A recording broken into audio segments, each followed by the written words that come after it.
गुरु ही स्वभाव है, गुरु ही वंदन है, चंदन है, अभिनंदन है, नंदन है। गुरु ही राह है, मंजिल है, शिखर है, सकल जहाँ है। गुरु ही प्रकाश है, जीवन ज्योति है। गुरु ही माता है, पिता है, दिया है, प्रियतम है, प्रीत है, मनमीत है। गुरु ही ब्रह्मा है, विष्णु है, महेश है। तो ऐसे गुरुवर के लिए उनका मतलब कहते हैं ना, उनके लिए कुछ करने का जो सौभाग्य मिला है मुझे, तो मेरा हृदय आज मतलब गदगद है कि जिस तरह से सागर लहरियों के माधुर्य भरे संगीत को कोई भी गायक अपनी रागिनी में बांध नहीं सकता, और निसर्ग की चित्रकला को कोई भी चित्रकार अपनी चित्र तुलिका से सजा नहीं सकता, और सागर को गागर में भरा नहीं जा सकता। उसी तरह से आज मुझे जो अनुभूति हो रही है, जो खुशी हो रही है, उसे कोई भी पैमाना माप नहीं सकता है, माप नहीं सकता है। अब तालियां बजा सकते हैं, कोई मना नहीं है तालियां बजाने के लिए। एक्यूप्रेशर भी होता है, और मैं तो जब जब मेरे प्रवचन पे कोई ताली नहीं बजाता ना, तो बाजू वाले का पाप उसको चढ़ जाता है, इसलिए ये भी सोच कर चलना। और हाँ, और आजकल मैं मालूम है ज्योतिष शास्त्र भी सीख रही हूँ। तो हमारे जो ऋषभ बाबू जी थे, उनके जीवन की घटना, जैसे कि मैं ऐसे तो उनको बचपन से ही जानती थी, उन्होंने दीक्षा नहीं ली थी तब से मैं उनको जानती थी। हमारे परिवार जैसे हम लोग जब भी मोहन खेड़े या कहीं भी जाते थे, जैसे लगता था साथ साथ खेले भी हैं, साथ साथ बड़े भी हैं। लेकिन उनके जीवन का जो विजन था ना, वो बहुत ही अलग था। वो साधु थे, लेकिन वो समाज सेवा में समाज सुधारक थे, क्रांतिकारी विचारधाराओं के पोषक थे। तो जैसे कि आज हम प्रवचन सुनने आते हैं, वैसे बचपन में वो भी कहीं कहीं प्रवचन सुनने जाते थे। तो एक बार एक प्रवचन सभा में आचार्य भगवान ने पूछा कि आप में से जो भी स्वर्ग में जाना चाहता है अपने हाथ ऊपर उठाए। अब मैं आपको पूछूं तो आप सब हाथ ऊपर उठाएंगे कि नहीं? उठेंगे ना, लेकिन उनका नहीं उठा था, वो बालक थे। तब आचार्य भगवान ने पूछा कि आप में से जो नर्क में जाना चाहता है अपने हाथ ऊपर उठाए। अब भला नर्क में कौन जाना चाहेगा? किसी ने हाथ नहीं उठाया। तब आचार्य भगवान ने ऋषभ बाबू जी जो कि बालक थे उनको पूछा कि बेटा तुम न स्वर्ग में जाना चाहते हो न नर्क में जाना चाहते हो, आखिरकार तुम कहाँ जाना चाहते हो? कहते ना कि पूत के पाँव पालने में। उन्होंने बड़ा ही सुंदर जवाब दिया कि हे आचार्य भगवान, न मैं नर्क में जाना चाहता हूँ न मैं स्वर्ग में जाना चाहता हूँ, मैं इसी दुनिया में रहना चाहता हूँ, इसी दुनिया को स्वर्ग में परिवर्तित करना चाहता हूँ। आज तक मनुष्य को शिक्षा नहीं दी गई है, इसलिए उसकी नजरें हमेशा उस स्वर्ग की ओर लगी रहती हैं। लेकिन 84 लाख योनियों में से मेरे इस अमूल्य मानव जीवन को यदि हम स्वर्ग में परिवर्तित नहीं कर सकते, तो हम स्वर्ग में भी चले जाएंगे ना, उस जगह को नर्क में परिवर्तित कर देंगे। और यदि हम ये कला जानते हैं तो हम नर्क में भी चले जाएंगे, तो उस जगह को स्वर्ग में परिवर्तित करने की कला में निष्णात हो जाएंगे कि हर रीते हुए पात्र को हम भर देंगे, हर तम की मुंडेरों पर सुबह धर देंगे। तुम खोजा करो स्वर्ग गगन में जाकर कहीं, हम स्वर्ग इसी भूमि को ला कर देंगे, इसी भूमि को ला कर देंगे। तो ऐसे थे मेरे शिव गुरु जी महाराज साहब, जिनका विजन था, कितने हॉस्पिटल बनाए, पशुशाला बनाई, मतलब क्या क्या नहीं उन्होंने किया। और दूसरा ज्योतिष शास्त्र तो मैं सीखती हूँ। अब इनकी बात करती हूँ, गुरु भाई की बात करती हूँ, इनके पिछले जन्म की बात करती हूँ। इनका पिछले जन्म भी देख लिया ज्योतिष शास्त्र। तो जब ये पिछले जन्म में देवलोक में थे, तो एक बार इंद्र के दरबार में, मतलब विष्णु भगवान के घर में, महल में गए।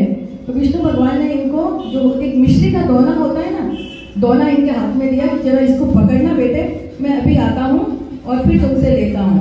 और ये न जाने कि विचारों में खोए हुए थे, एक एक करके वो सारे मिश्री खा गए। अब विष्णु भगवान जब वापस आए, बोले कहाँ है मेरा दोना? बोला वो तो मैं सब खा गया। बोला अच्छा तुम खा गए, मैंने तो तुम्हें मना किया था, फिर भी खा गए, तो इसकी तुमको कुछ ना कुछ तो कुछ सजा तो मिलेगी। बोले क्या सजा मिलेगी? बोले देखिए तुमने इतनी मिश्री खा ली, इतनी मिश्री खा रही है कि तुम्हारी वाणी इतनी मीठी हो गई है कि अब तुम्हें मनुष्य लोक में जाना पड़ेगा और वहां जाकर अपने प्रवचनों द्वारा मनुष्य के हृदय में लगे अंधकार की कालिमा को दूर करना पड़ेगा। और बाकी वो काम बहुत अच्छे से कर रहे हैं। आपकी प्रवचन माला को सुन, आप सब सुनते ही हैं, सुना ही होगा सबने। मैं सही कह रही हूँ कि गलत? सही कह रही हूँ ना? हाँ। तो इनकी वाणी में इतनी मिठास है कि पाप पुण्य शब्द धरती माँ की खेती है, क्षमाशील धरती माता सब कुछ सह लेती है। काग बेचारा क्या लेता है और कोयल क्या दे जाती है? केवल वाणी की मिठास जगत का मन हर लेती है, जगत का मन हर लेती है। तो ऐसे ही है हमारे ये गुरुदेव। तो बस बोलने को तो मैं घंटों बोल सकती हूँ। जैसे गुरुदेव ने कहा, एक जगह मैं ऐसे ही बोलती जा रही थी तो महिलाओं में से एक महिला इतना बड़ा चाकू लेकर मंच पर चढ़ गई और सीधे मेरे पास आकर खड़ी हो गई। अब उसके हाथ में चाकू देखकर मैं तो मारे डर के थर कांपने लगी कि अब ये बहन जी मेरा क्या हाल करने वाली है। लेकिन वो धीरे से मेरे कान में कहती हैं, मंजू जी आप बिल्कुल मत डरिए, आपको जितना घंटे बोलना है बोलते जाइए, मैं उसको ढूंढ रही हूँ जिसने आपको यहाँ बुलाया है। किसने बुलाया बाकी मुझे? आपने? अब कोई महिला आ गई तो क्या होगा? लेकिन वो महिला आ नहीं सकती है क्योंकि बाकी के पास जा नहीं सकते, तो कोई पुरुष ही आएगा वहाँ। लेकिन ये तो सब मजाक की बातें हैं। मुझे यहाँ आकर बहुत अच्छा लगा, आप सब लोगों से मिलने का जो अवसर मुझे प्रदान किया गया। और आज हम सबको ज़रूरत है कि आज जैन समाज को एक होने की ज़रूरत है। जिस तरह से हमने देखा हमारे शिखर जी में, हमारे पालितना में क्या हो रहा है, अब ये भूल जाओ कि मैं श्वेतांबर हूँ, कि मैं तेरापंथी हूँ, कि मैं दिगंबर हूँ, कि मैं तीन हुई हूँ, कि चार हुई हूँ। सबसे बड़ी ज़रूरत है कि हम सब एक हैं। हिमालय से गंगा कहीं से भी निकलती हो, अंत में जाकर विलीन गंगा सागर में भी होती है। नदियाँ कितनी भी हो और कैसी भी क्यों ना हो, सबका उद्गम और अंत एक जैसा ही होता है। इसी तरह से धर्म आत्मनिष्ठा से निकलता है और मोक्ष में जाकर विलीन हो जाता है। इसलिए जब भी कोई आपको पूछे, विश्व के कोई भी कोने में आप चले जाओ, अगर कोई पूछे कि आप कौन हो, तो आप गर्व से कहो कि मैं जैन हूँ, मैं भगवान महावीर का अनुयायी हूँ।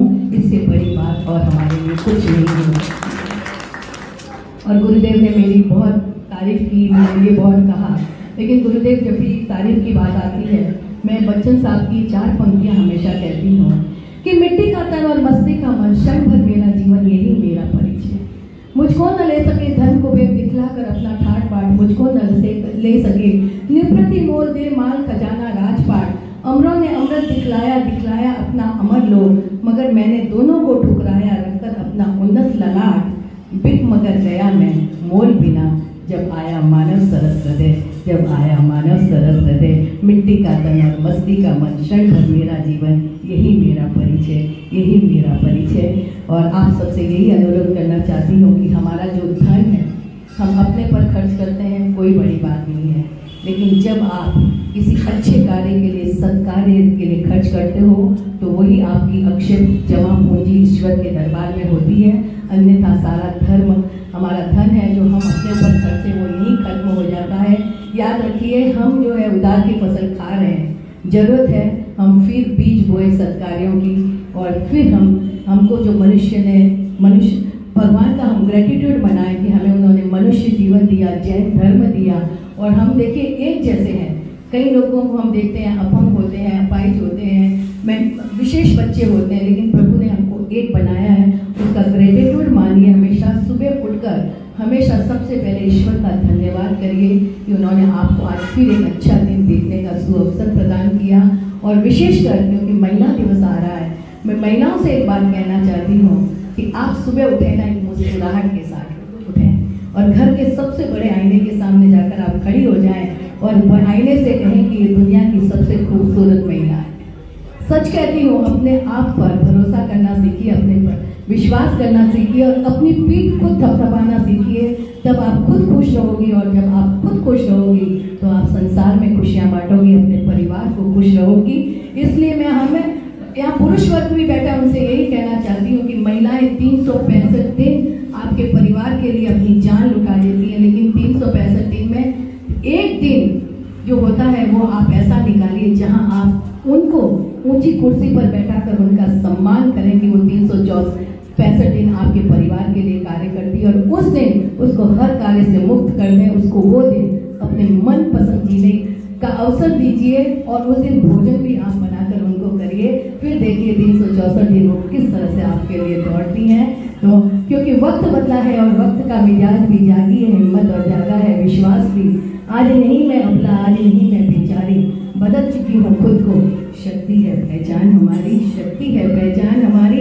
लेकिन याद रखना, अपने मैं की तलाश जरूर करिए, लेकिन इस मैं को अभिमान में मत बदलने देना। इस मैं को हम बनाकर रखना, परिवार को साथ लेकर चलना, तो परिवार के प्रत्येक सदस्य आपका साथ देंगे। जैसे कि मैं हूँ, मुझे कुछ भी बोलना नहीं आता था, कुछ करना नहीं आता था। 18 साल की उम्र में शादी हो गई थी, 19 में पहला बच्चा, 21 में दूसरा बच्चा, लेकिन मेरे ससुर जी और मेरे पिताजी ने मुझे आगे बढ़ाया। सच कहती हूँ, मतलब उन्होंने मुझे इतने प्लेटफॉर्म दिया और मुझ पर विश्वास जगाया कि मंजू तुम कार्य कर सकती हो, तुम बोल सकती हो। स्कूल कॉलेज में कभी मंच पे नहीं गई थी, कभी माइक नहीं पकड़ा था। फिर मेरे पतिदेव और मेरे दोनों बच्चों ने कहते हैं कि behind every successful man there is a woman, लेकिन मैं गर्व से कहती हूँ कि मेरी सफलता में इन मेरे घर के पुरुष वर्ग का हाथ है और मैं उनका धन्यवाद करती हूँ। आप सबका बहुत बहुत धन्यवाद।